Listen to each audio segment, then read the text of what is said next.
Joseph was well built and handsome. After these things, his master's wife set her eyes on Joseph, and she said, "Lie with me."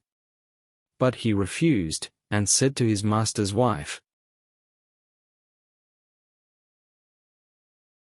"Behold, my master doesn't know what is with me in the house, and he has put all that he has into my hand. No one is greater in this house than I am, and he has not kept back anything from me but you, because you are his wife. How then can I do this great wickedness, and sin against God?" As she spoke to Joseph day by day, he didn't listen to her, to lie by her, or to be with her. About this time, he went into the house to do his work, and there were none of the men of the house inside. She caught him by his garment, saying, "Lie with me." He left his garment in her hand, and ran outside. When she saw that he had left his garment in her hand, and had run outside, she called to the men of her house, and spoke to them, saying, "Behold, he has brought a Hebrew into us to mock us. He came into me to lie with me, and I cried with a loud voice. When he heard that I lifted up my voice and cried, he left his garment by me, and ran outside. She laid up his garment by her, until his master came home. She spoke to him according to these words, saying, "The Hebrew servant, whom you have brought to us, came into me to mock me, and as I lifted up my voice and cried, he left his garment by me, and ran outside." When his master heard the words of his wife, which she spoke to him, saying, "This is what your servant did to me," his wrath was kindled. Joseph's master took him, and put him into the prison, the place where the king's prisoners were bound, and he was there in custody. Whatever they did there, he was responsible for it. The keeper of the prison didn't look after anything that was under his hand, because Yahweh was with him, and that which he did, Yahweh made it prosper. Whatever they did there, he was responsible for it. The keeper of the prison didn't look after anything that was under his hand, because Yahweh was with him, and that which he did, Yahweh made it prosper. After these things, the butler of the king of Egypt and his baker offended their lord, the king of Egypt. Pharaoh was angry with his two officers, the chief cupbearer and the chief baker. He put them in custody in the house of the captain of the guard, into the prison, the place where Joseph was bound. The captain of the guard assigned them to Joseph, and he took care of them. They stayed in prison many days. They both dreamed a dream, each man his dream, in one night, each man according to the interpretation of his dream, the cupbearer and the baker of the king of Egypt, who were bound in the prison. Joseph came into them in the morning, and saw them, and saw that they were sad. He asked Pharaoh's officers who were with him in custody in his master's house, saying, "Why do you look so sad today?" They said to him, "We have dreamed a dream, and there is no one who can interpret it." Joseph said to them, "Don't interpretations belong to God? Please tell it to me." The chief cupbearer told his dream to Joseph, and said to him, "In my dream, behold, a vine was in front of me, and in the vine were 3 branches. It was as though it budded, it blossomed, and its clusters produced ripe grapes.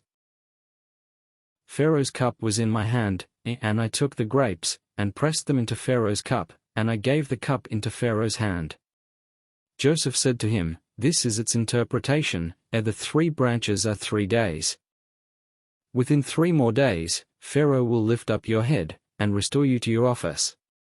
You will give Pharaoh's cup into his hand, the way you did when you were his cupbearer.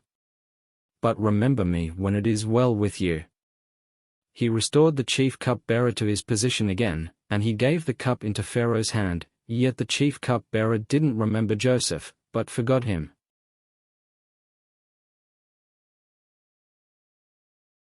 When the chief baker saw that the interpretation was good, he said to Joseph, "I also was in my dream, and behold, 3 baskets of white bread were on my head. In the uppermost basket there were all kinds of baked food for Pharaoh, and the birds ate them out of the basket on my head." Joseph answered, "This is its interpretation. The 3 baskets are 3 days. Within 3 more days, Pharaoh will lift up your head from off you, and will hang you on a tree, and the birds will eat your flesh from off you. On the 3rd day, which was Pharaoh's birthday, he made a feast for all his servants, and he lifted up the head of the chief cupbearer and the head of the chief baker among his servants.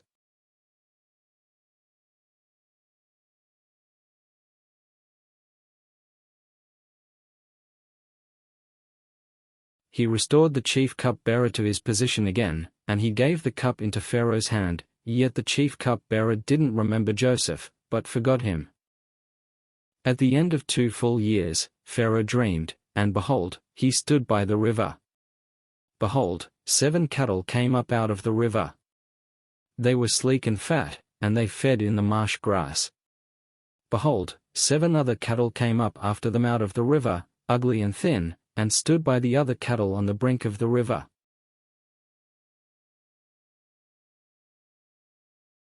The ugly and thin cattle ate up the 7 sleek and fat cattle. So Pharaoh awoke. He slept and dreamed a second time, and behold, 7 heads of grain came up on one stalk, healthy and good.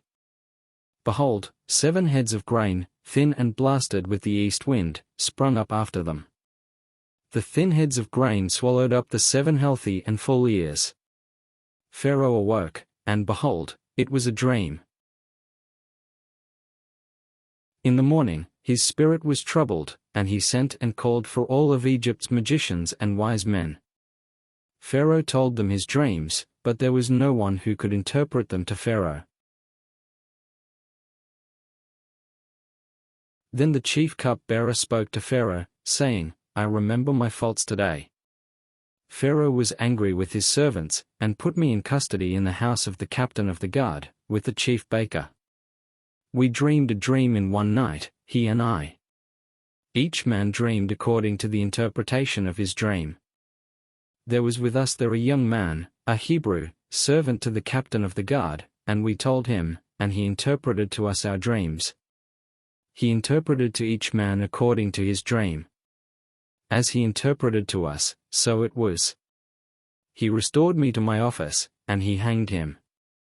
Then Pharaoh sent and called Joseph, and they brought him hastily out of the dungeon. He shaved himself, changed his clothing, and came into Pharaoh. Pharaoh said to Joseph, I have dreamed a dream, and there is no one who can interpret it. I have heard it said of you, that when you hear a dream you can interpret it. Joseph answered Pharaoh, saying, It isn't in me. God will give Pharaoh an answer of peace. Pharaoh spoke to Joseph, In my dream, behold, I stood on the brink of the river, and behold, 7 fat and sleek cattle came up out of the river. They fed in the marsh grass, and behold, 7 other cattle came up after them, poor and very ugly and thin, such as I never saw in all the land of Egypt for ugliness. The thin and ugly cattle ate up the first 7 fat cattle, and when they had eaten them up, it couldn't be known that they had eaten them, but they were still ugly, as at the beginning. So I awoke. I saw in my dream, and behold, 7 heads of grain came up on one stalk, full and good, and behold, 7 heads of grain, withered, thin, and blasted with the east wind, sprung up after them. The thin heads of grain swallowed up the 7 good heads of grain. I told it to the magicians, but there was no one who could explain it to me. Joseph said to Pharaoh, The dream of Pharaoh is one. What God is about to do he has declared to Pharaoh. The 7 good cattle are 7 years, and the 7 good heads of grain are 7 years. The dream is one. The 7 thin and ugly cattle that came up after them are 7 years, and also the 7 empty heads of grain blasted with the east wind, they will be 7 years of famine. That is the thing which I have spoken to Pharaoh. What God is about to do he has declared to Pharaoh. The 7 good cattle are 7 years, and the 7 good heads of grain are 7 years. The dream is one. The 7 thin and ugly cattle that came up after them are 7 years, and also the 7 empty heads of grain blasted with the east wind, they will be 7 years of famine. That is the thing which I have spoken to Pharaoh. the famine will consume the land, and the plenty will not be known in the land by reason of that famine which follows, for it will be very grievous. The dream was doubled to Pharaoh, because the thing is established by God, and God will shortly bring it to pass. Now therefore let Pharaoh look for a discreet and wise man, and set him over the land of Egypt. Let Pharaoh do this, and let him appoint overseers over the land, and take up the 5th part of the land of Egypt's produce in the 7 plenteous years.